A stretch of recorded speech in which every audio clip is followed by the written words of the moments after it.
सत श्री अकाल, नमस्कार, आदाब। पंजाबी रेडियो और पंजाबी टीवी यूएसए देख और सुन रहे सभी साथियों का स्वागत है इस समय के विशेष program beyond the headlines with Mandeep Punia में। हर रोज की तरह साथ होता है इस प्रोग्राम में सीनियर पत्रकार मनदीप पूनिया जी का और देश विदेश के साथ जुड़ी हुई अहम खबरों पर होती है बातचीत। करते हैं सबसे पहले पूनिया जी का प्रोग्राम में स्वागत। बहुत बहुत स्वागत है पूनिया जी। जी नमस्कार, सत श्री अकाल, आदाब। नमस्कार, सत श्री अकाल, आदाब। रुख करें खबरों का तो बात करते हैं ईरान अमेरिका के बारे में। इन हमलों में आज 52 डे हो गए हैं इस जंग को चलते हुए। और क्या कुछ खास चल रहा है? बातचीत एक बार दोबारा से शुरू हुई और फिर से रुक गई है। हाँ जी, ईरान पर जो अमेरिकी और इजरायली हमले हो रहे हैं उनका आज 52वां दिन है। 52 दिन हो चुके हैं। ईरानी जहाज पर अमेरिका कब्जा हुआ है, जिसके बाद ये बताया जा रहा है कि पाकिस्तान के साथ पाकिस्तान जो बातचीत करवा रहा है उसके ऊपर संकट गहरा गया है और अनिश्चितता लगातार बनी हुई है। अमेरिकी राष्ट्रपति डोनाल्ड ट्रंप ने दावा किया है कि अमेरिकी नेवी ने स्ट्रेट ऑफ हॉर्मुज के पास एक ईरानी झंडे वाले मालवाहक जहाज को जब्त कर लिया है। ट्रंप के मुताबिक ओमान की खाड़ी में तैनात अमेरिकी नेवी के जो युद्धपोत हैं उन्होंने जहाज को रोकने के लिए उसके इंजन रूम को निशाना बनाया, जिसके बाद अमेरिकी मरीन ने उस पर कब्जा कर लिया। जहाज का नाम टॉस्का बताया जा रहा है और ये जो माल ढोने वाला जहाज होता है वो है और ईरानी बंदरगाहों के तरफ ये बढ़ रहा था। पिछले हफ्ते ही अमेरिका ने ईरान के जो बंदरगाह हैं उनकी नाकेबंदी शुरू करने का दावा किया था और वहां पर अमेरिका की जो नेवी है उसकी बड़ी प्रेजेंस स्ट्रेट ऑफ हॉर्मुज के आसपास देखी गई है। ईरान के ओर से भी कड़े संकेत मिले हैं। ईरान के विदेश मंत्री अब्बास अरागची ने पाकिस्तान के विदेश मंत्री इसाक डार से बातचीत में कहा कि बातचीत के दौरान अमेरिका की शर्तें और ईरानी जहाजों और बंदरगाहों को लेकर दी जा रही धमकियां उसके असली इरादों को उजागर करती हैं और ये दिखाती हैं कि वे डिप्लोमेटिकली ज्यादा गंभीर नहीं हैं। तो खैर, ईरान अमेरिका को कम गंभीर मान रहा है और कहा है कि ये उनके साथ सरासर धक्का हो रहा है और दोनों देशों में अब अविश्वास लगातार बढ़ रहा है। जो ईरान के पहले उपराष्ट्रपति मोहम्मद रजा आरिफ हैं, उन्होंने अपन बात करें कि जो ऑयल मार्केट है उसको लेकर चेतावनी दी है। उन्होंने कहा है कि अगर ईरानी तेल निर्यात पर आर्थिक और सैन्य मिलिट्री जो दबाव है वो जारी रहेगा तो इसका असर पूरे वर्ल्ड की जो फ्यूल की जो कीमतें हैं, जो प्राइसेस हैं, उनके ऊपर, फ्यूल प्राइसेस के ऊपर पड़ेगा। उनके मुताबिक ईरान के तेल निर्यात को सीमित रखते हुए दुनिया में एनर्जी सिक्योरिटी बनाए रखना संभव नहीं है। तो सभी के लिए जो तेल बाजार है खुला होगा या फिर इसकी कीमतें सभी को चुकानी पड़ेंगी। खैर, जमीन स्तर पर जो टकराव है उसकी मानवीय कीमत भी होती है, लोगों की डेथ्स भी होती हैं। तो ईरान में अब तक कम से कम 3000 लोगों की डेथ हो चुकी है। लेबनान में 2500 के आसपास ये जो संख्या ये पहुंच गई है। इजराइल में भी मौतें हुई हैं, तकरीबन 100 के आसपास तक इजराइल में भी मौतें हुए हैं। और अरब के जो देश हैं, बाकी खाड़ी मुल्क हैं, उनमें भी किसी में 10, किसी में 5, ऐसे कई जगह पे जो मौतें हैं वो देखने को मिली हैं। तो खैर, कुल मिलाकर हम कह सकते हैं कि एक तरफ तो जो मिलिट्री ऑपरेशंस हैं वो तेज हो रहे हैं, एक दूसरे के जहाजों के ऊपर कब्जा किए जाना चल रहा है, तो दूसरी तरफ जो बातचीत की जो संभावनाएं हैं, डिप्लोमेसी जो चल रही थी, टेबल टॉक जो चल रहे थे, वो कमजोर पड़ते हुए दिख रहे हैं। जी, और अभी इससे आगे बढ़ते हैं तो बीते दिनों में हमने देखा है कि जब वुमेन रिजर्वेशन बिल लाया गया वो नहीं टिक पाया, संसद में गिर गया और उसके बाद पीएम अगले ही दिन शाम को 8:30 बजे देश को संबोधन करने टीवी पर आते हैं। पहले तो ये देखने वाली बात है कि पीएम इस घेरे में आते हैं या नहीं, कि उनकी तरफ से जो बोला गया उसके बाद 700 से अधिक नागरिकों ने पीएम के इस राष्ट्र के नाम संबोधन को आचार संहिता का उल्लंघन बताया है। चुनाव आयोग को इसकी शिकायत भी की गई है। अगर ऐसी स्थिति है तो फिर इसको कैसे डील करेंगे हम, या फिर इलेक्शन कमीशन इसको, वैसे तो हम सब जानते ही हैं कि इसको धूल में उड़ा दिया जाएगा, इसकी कोई जांच कोई कुछ होने वाला तो नहीं है, लेकिन फिर भी अगर टेक्निकली देखना हो तो क्या प्रधानमंत्री इस घेरे में आते हैं, क्योंकि देश के नाम संबोधन तो वो जनरली किसी भी सिचुएशन में कर सकते हैं या नहीं? देखिए, गुरप्रीत, इसको लेकर अलग-अलग किस्म की प्रतिक्रियाएँ हैं। मैंने भी इसको इसको लेकर एक लेख लिखा था, उसके बारे में बात करूँगा मैं। 700 से ज़्यादा जो जागरूक नागरिक हैं, सिविल सोसाइटी के मेंबर्स हैं, उन्होंने इलेक्शन कमीशन को एक लिखित शिकायत दी है। उसमें आरोप लगाया है कि 18 अप्रैल को उन्होंने राष्ट्र के नाम पर जो संबोधन दिया था, उसका वो उस माध्यम से चुनाव प्रचार कर रहे थे, जो कि आदर्श आचार संहिता का उल्लंघन है। एक सब ये एक संबोधन एक असाधारण सार्वजनिक भाषण था, पब्लिक स्पीच था, जिसमें उन्होंने अपोजिशन पार्टियों को टारगेट किया। यह भाषण तब दिया गया जब उनकी सरकार की महिलाओं को आरक्षण देने की कोशिशें, जिसके लिए लोकसभा का विस्तार करने और परिसीमन जो प्रक्रिया शुरू करने का एक जो विवादित योजना थी, वो लोअर हाउस में यानी लोकसभा में नाकाम रही। खैर, इस जो शिकायत दी गई, इसमें बहुत सारे सिविल सर्वेंट हैं, एजुकेशनिस्ट हैं, बहुत सारे प्रोफेसर हैं, बहुत सारे सामाजिक कार्यकर्ता हैं, पत्रकार हैं। खैर, ये जो भाषण है, ये दूरदर्शन, ऑल इंडिया और ऐसे जो सरकारी पैसे से जो खर्च से चलने वाले जो मंच हैं, उनके ऊपर प्रसारित किया गया और अलग-अलग जगह पे भेजा गया, और इसको लेकर कड़ी आलोचना जो विपक्ष के नेता लोग हैं, इवन समाजवादी पार्टी के जो राष्ट्रीय अध्यक्ष हैं अखिलेश यादव, उन्होंने तो प्रेस कॉन्फ्रेंस करके इसके खिलाफ अपनी बात रखी है। अब मैं बात करता हूँ, मैंने भी इसको लेकर अपना एक लेख लिखा था। उसमें मैंने यही बात कही कि अगर ये फिर जो राष्ट्र के नाम पे संदेश दिया गया, ये चुनावी धमाका था या चुनावी प्रचार था या राष्ट्र के नाम संदेश था?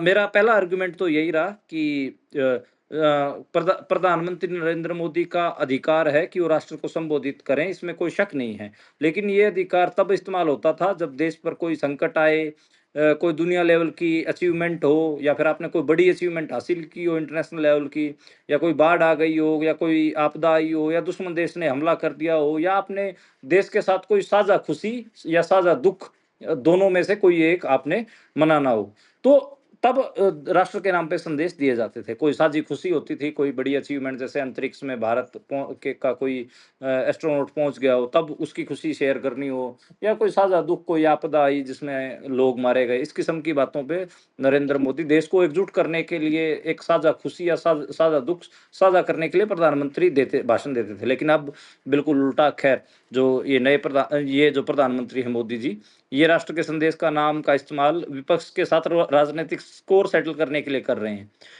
इतनी बेरहमी कोस रहे हैं जैसे इनकी सच में विपक्ष वालों ने कोई भैंस खोल ली हो। खैर, हम अब याद करिए 18 अप्रैल को जो रात को उन्होंने 8 बजे संदेश दिया, उसमें जो उनके सामने टेलीप्रॉम्प्टर था, उस पर लाइनें दौड़ रही थी। Modi ji full method actor बन नोएडा के पत्रकारों की तरह उन लाइनों को पढ़े जा रहे थे। लोग बैठे बैठे सोच रहे थे कि ये राष्ट्र के नाम संबोधन है या चुनावी रैली का मुफ्त टिकट।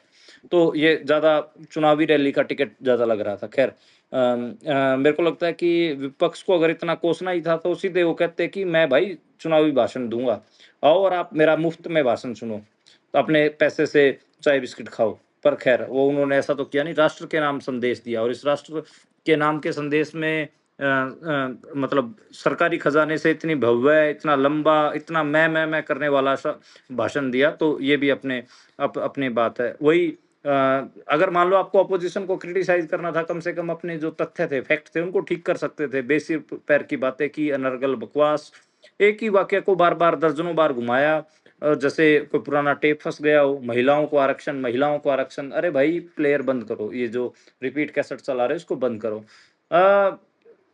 प्रधानमंत्री जी को सदमा लगा, क्योंकि उनका जो विधेयक था जिसको पास करवाना चाहते थे परिसीमन का, वो गिर गया है उनका। आप मतलब सच्चाई भी नहीं बता रहे हैं कि 20 सितंबर 2023 को ही महिलाओं के लिए 33% रिजर्वेशन का जो विधेयक है वो पास हो चुका है। अब जो ये लेकर आ रहे थे, उन महिलाओं की 33% सीटों को रिजर्व करने के लिए 880 सीटें बढ़ा रहे थे, यानी कि ये परिसीमन कर रहे थे। विपक्ष ये कह रहा था कि जो अभी 543 सीटें हैं लोअर हाउस की, लोकसभा की, उसी में ही आप इसको एडजस्ट करिए, इसी में ही आप दीजिए रिजर्वेशन। लेकिन ऐसा तो उन्होंने किया नहीं। खैर, अभी यही है कि महिलाओं का नाम लेके वो कहीं न कहीं विपक्ष के साथ स्कोर सेटल कर रहे हैं। और ये जो इतना लंबा झूठा और जो रिपिटेटिव जो भाषण था, ये चुनावी प्रचार था, कोई राष्ट्र के नाम संबोधन नहीं था। जी। और इससे आगे बढ़े तो बात तमिलनाडु की करते हैं। पटाखा फैक्ट्री में विस्फोट हुआ, 23 मजदूरों की मौत हो गई, कई घायल हैं। वही वर्क प्लेस पे सेफ्टी ना होने का कारण। हाँ, बिल्कुल, ये तमिलनाडु के विदुनगर की बातचीत है। और वहाँ पर एक वंजा फायरवर्क्स यूनिट थी, उसमें आग लगी और 23 मज़दूरों की डेथ हुई है। 25 अभी भी बहुत गंभीर तौर पर ज़ख्मी हैं, उनका इलाज चल रहा है। और जो ये फैक्ट्री थी, ये बिना छुट्टी वाले दिन बिना किसी परमिशन के चल रही थी। और जो इसके अंदर जो सिक्योरिटी, जो सुरक्षा के मानक होते हैं, उनका उल्लंघन तो पाया ही गया है। इसी वजह से हादसा भी हुआ है। खैर, जो इंडिया में वर्क प्लेस है, उसकी जो स्थितियाँ हैं, वो काफ़ी गंभीर होती हैं। यहाँ पर बहुत अनसेफ कंडीशंस में मज़दूर हैं, यहाँ के काम काम कर रहे हैं। उसी का ही ये नमूना है। एक रिफाइनरी में भी आग लगी है, जिसका अभी आने वाले दिनों में नरेंद्र मोदी उद्घाटन करेंगे। तो ऐसा ऐसा नहीं है कि ये एक खबर, ये क्योंकि इसमें डेथ टोल इतने बड़े हैं, तो ये हाईलाइट हो गई है।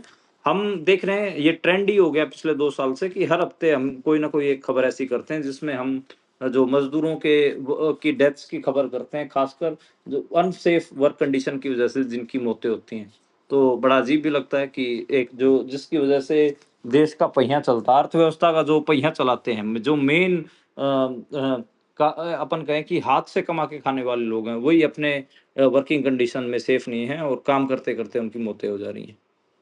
बिल्कुल, बिल्कुल। बड़ी चिंता का ये विषय है। इससे आगे अगर बढ़ें तो हमने बीते दिनी नोएडा के क्षेत्र में बहुत बड़े-बड़े प्रदर्शन देखे हैं मज़दूरों के, फैक्ट्री मज़दूरों के ख़ास तौर पर। वो उसको जैसे जिस तरीके से यूपी की पुलिस ने कुचलने की कोशिश की, मैं भी काफ़ी रिपोर्ट्स देख रहा था वहाँ से। कुछ लड़के और लड़कियाँ अच्छी रिपोर्टिंग ग्राउंड से कर रहे थे। तो क्या सारा माजरा है उनका? वैसे तो आपने बीते दिनों में बताया भी था कि हरियाणा से ये चेटक लगी और हरियाणा के बाद वहां प्रदर्शन हुए, लेकिन हरियाणा की तर्ज पर वहां गए और अभी भी दमन जारी है लगातार। काफी सारे वैसे देख रहा था कि मजदूर अभी भी लापता है। उनको, उनके परिवार वालों को पुलिस कुछ भी नहीं बता रही कि कहाँ रखा हुआ है उनको। देखिए, बिल्कुल आपने सही कहा कि बहुत सारे जो मज़दूर हैं, वो अभी भी डिटेंशन्स में हैं, या पता नहीं कहाँ लापता है, उनके परिवार ढूँढ रहे हैं। जो आंदोलन हुआ है मज़दूरों का, उसके बाद जो भारत की अर्थव्यवस्था है, उसकी कलई तो खुली गई है। ख़ैर, गोदी मीडिया के साथ मिलकर जो उत्तर प्रदेश पुलिस है, अब मज़दूर और मज़दूरों के आंदोलनकारियों को बदनाम कर रही हैं। बहुत सारे ऐसे जो सामाजिक कार्यकर्ताओं की गिरफ्तारी हुई है, कवि की गिरफ्तारी हुई है, अभी 2 पत्रकारों को भी गिरफ्तार किया गया है। और जो मज़दूरों के कार्यकर्ता हैं, जो जो मज़दूरों के लिए काम करते हैं, उनकी भी गिरफ्तारियाँ हुई हैं। और उनको लगातार वॉयलेंट और उनके खिलाफ लगातार दुष्प्रचार किया जा रहा है। उसमें उत्तर प्रदेश पुलिस और जो गोदी मीडिया है, वो लगातार मजदूरों के इस प्रदर्शन के खिलाफ है। कभी इसमें एक साजिश ढूंढ लेती है, कभी कभी पाकिस्तान कनेक्शन, कभी नक्सल कनेक्शन। और मजदूरों की जो जायज मांगे हैं, उसमें जो जो चीजें हैं, उनको लेकर लगातार खराब किया जा रहा है। एक आदित्य आनंद नाम का लड़का है, उसको भी गिरफ्तार किया गया, पत्रकार है वो। तो खैर, यही है कि जो सरकार साजिश कर रही है, और पुलिस और गोदी मीडिया मजदूरों को के आंदोलन को लगातार वहां पर बदनाम किया जा रहा है। जी। और हिंसा की ताजा घटनाएं सामने जो आई हैं मणिपुर से, उसमें कुछ मौतें भी दर्ज की गई हैं और अभी ये अचानक से हिंसा क्यों भड़की है? देखिए, हम देख रहे हैं कि साल 2023 से ही मणिपुर में शांति नहीं हो पाई। हालाँकि जो देश के गृह मंत्री हैं, वो पार्लियामेंट में हर हर जब भी सेशन होता तब बोल देते हैं कि मणिपुर बिल्कुल शांत है। ये मणिपुर के बिष्णुपुर के की बात है। यहाँ पर याद करिए, 7 अप्रैल को 2 बच्चों की हत्या हुई थी। उसके बाद बड़े स्तर पर विरोध प्रदर्शन हुए थे। अभी जो ताज़ा जो वायलेंस हुआ है, उसमें 5 लोगों की डेथ हुई है, और ये उसी की कंटिन्यूटी में है। तो पिछले 12 दिनों से विष्णुपुर, चूड़ाचांदपुर, ये जो इलाका है, इसमें बहुत ऐसे वायलेंस देखने को मिली हैं। खैर अभी इंटरनेट और जो मोबाइल डेटा सेवाएँ हैं वो वहाँ पर निलंबित हैं, टकराव हुआ है। इवन जो सिक्योरिटी फोर्सेस हैं उनके कैंप के ऊपर भी वायलेंस देखने को मिला था। देखिए जो ये हिंसा चल रही है इसमें देख ही रहे हैं कि अभी तक 300 के आसपास लोगों की डेथ हो चुकी है और तकरीबन 3 लाख के आसपास जो लोग हैं वो विस्थापित हुए हैं। कुकी और मैतेई दोनों ही के बीच वायलेंस चल रहा है।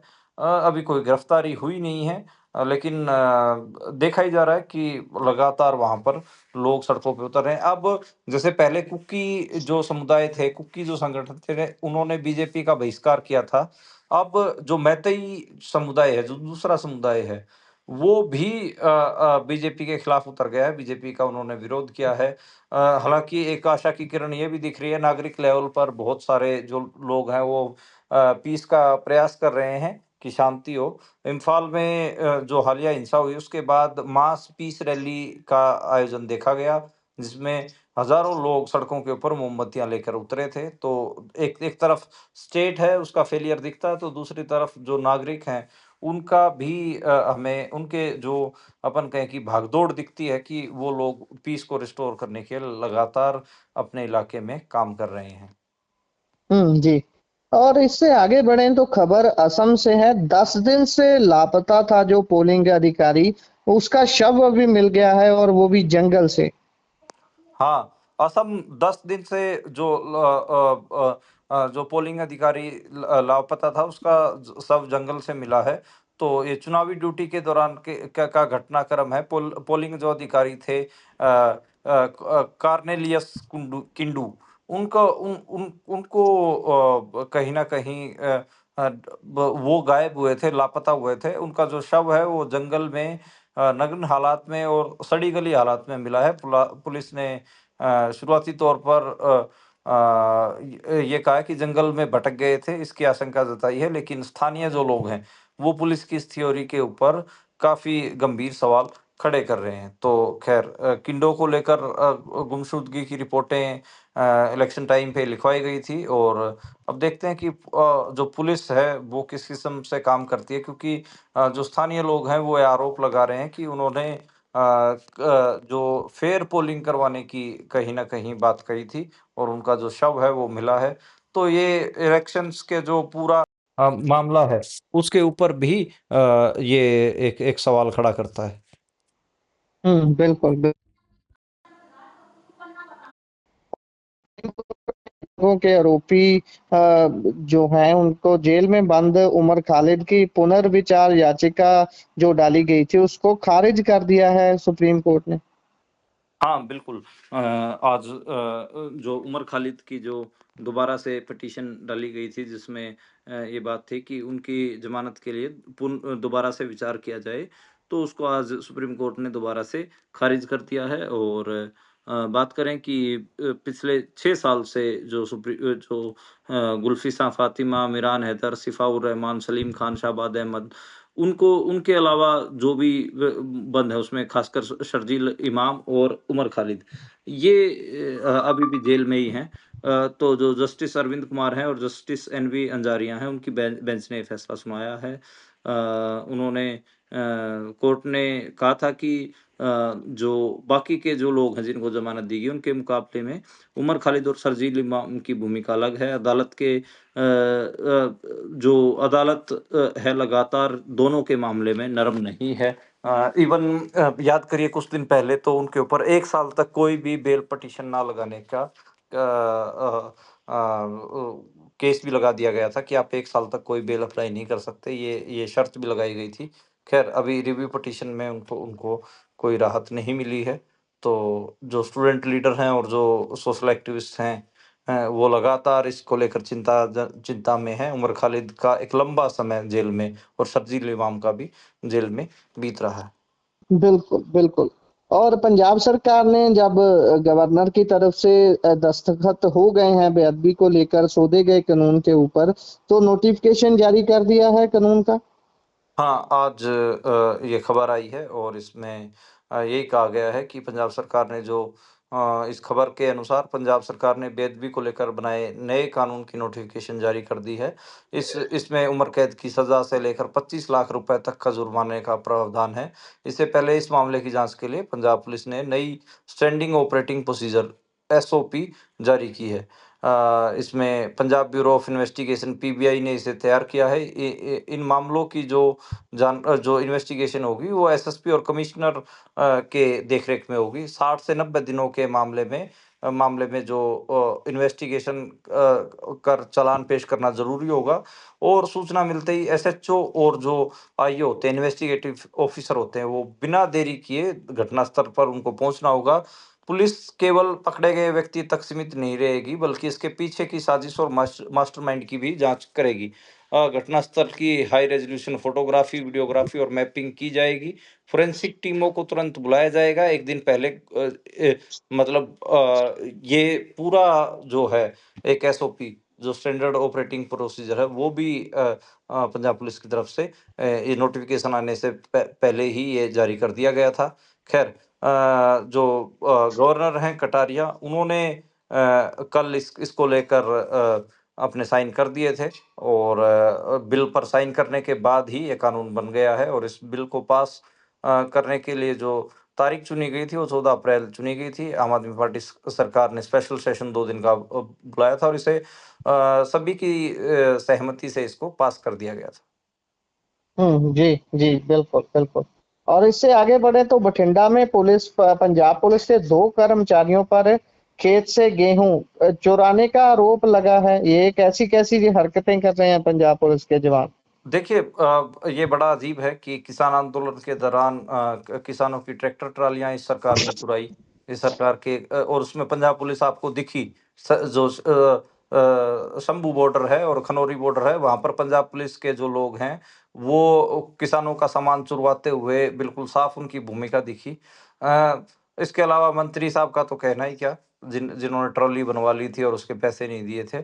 खैर, अभी जो मामला है वो पंजाब पुलिस के 2 कर्मचारियों ने 15 एकड़ में गेहूं चुरा ली है और इसमें जो महिला हैं सामने आई हैं, महिला किसान अकविंदर कौर बताया जा रहा है। उन्होंने कहा कि उनके पति अमनिंदर सिंह के हत्या के मामले में वो जेल में है और उनके पास लगभग 17 एकड़ जमीन है जिस पर वो खेती करते हैं।